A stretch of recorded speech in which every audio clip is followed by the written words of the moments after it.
حضرت ابو ہریرہ رضی اللہ تعالیٰ عنہ فرماتے ہیں کہ رسول اللہ صلی اللہ علیہ وسلم نے فرمایا کہ مردہ کو جب قبر میں ڈال کر لوگ واپس آتے ہیں تو وہ ان کے جوتوں کی آواز سنتا ہے۔ اگر وہ مردہ مومن ہوتا ہے تو نماز اس کے سر کے پاس، روزہ اس کی دائیں جانب، زکوٰۃ اس کی بائیں جانب،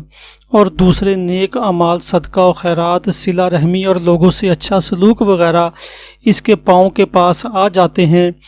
جب اس کے سر کی طرف سے کوئی آتا ہے تو نماز اس کو قریب آنے سے روکتی ہے، اس کی دائیں جانب کوئی آتا ہے تو روزہ اس کو اپنے قریب آنے سے روکتا ہے اور آڑ بن جاتا ہے، اور جب بائیں جانب سے کوئی آتا ہے تو زکوٰۃ مانع بن جاتی ہے اور اس کو قریب آنے سے روکتی ہے، اور جب اس مردہ کے پاؤں کی طرف کوئی آتا ہے تو اس کے نیک اعمال یعنی صدقہ، خیرات، صلہ رحمی اور لوگوں کے ساتھ حسن سلوک وغیرہ آڑ بن جاتے ہیں۔ پھر اس سے کہا جاتا ہے کہ بیٹھ جاؤ، چنانچہ وہ بیٹھ جاتا ہے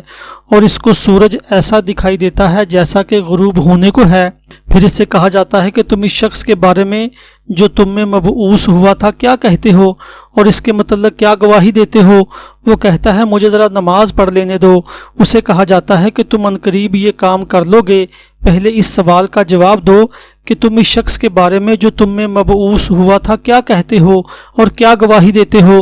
وہ کہے گا یہ محمد صلی اللہ علیہ وسلم ہیں، میں گواہی دیتا ہوں کہ وہ اللہ کے رسول ہیں، اللہ تعالیٰ کے پاس سے دین حق لے کر آئے۔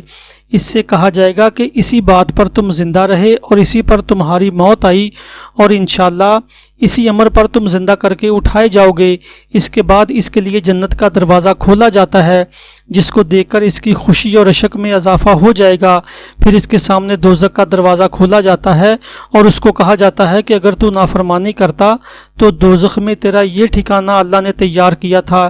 اس کو دیکھ کر اس کی خوشی اور رشک میں اضافہ ہو جاتا ہے اور اس کے لیے قبر 70 ہاتھ کشادہ کر دی جاتی ہے اور منور کر دی جاتی ہے، اور دوبارہ اس کا جسم پہلی حالت میں لوٹا دیا جاتا ہے اور اس کی روح کو عمدہ اور پاکیزہ خوشبو میں رکھ دیا جاتا ہے، یعنی ان پرندوں کے پیٹ میں جو جنت کے درختوں پر چرتے پھرتے ہیں۔ فرمایا کہ کافر کا حال یہ ہوتا ہے کہ جب اس کو کوئی اس کے سر کی طرف سے آتا ہے تو وہاں کچھ بھی نہیں ہوتا، بائیں جانب سے آتا ہے تو اس طرف بھی کوئی چیز موجود نہیں ہوتی،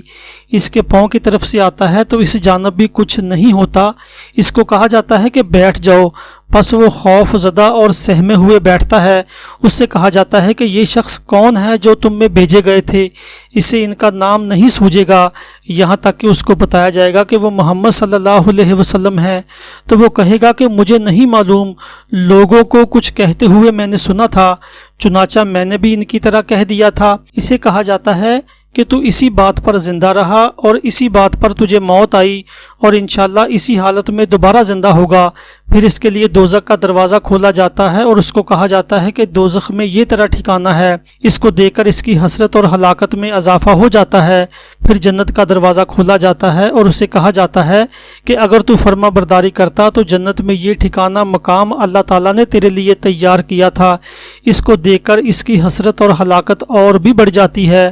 پھر اس کی قبر اس قدر تنگ کر دی جاتی ہے کہ ادھر کی پسلیاں ادھر نکل جاتی ہیں۔ یہی مطلب ہے کہ جس کا اس فرمان خداوندی میں ذکر آیا ہے، مطلب یہ ہے کہ جو شخص میری اس نصیحت سے اعراض کرے گا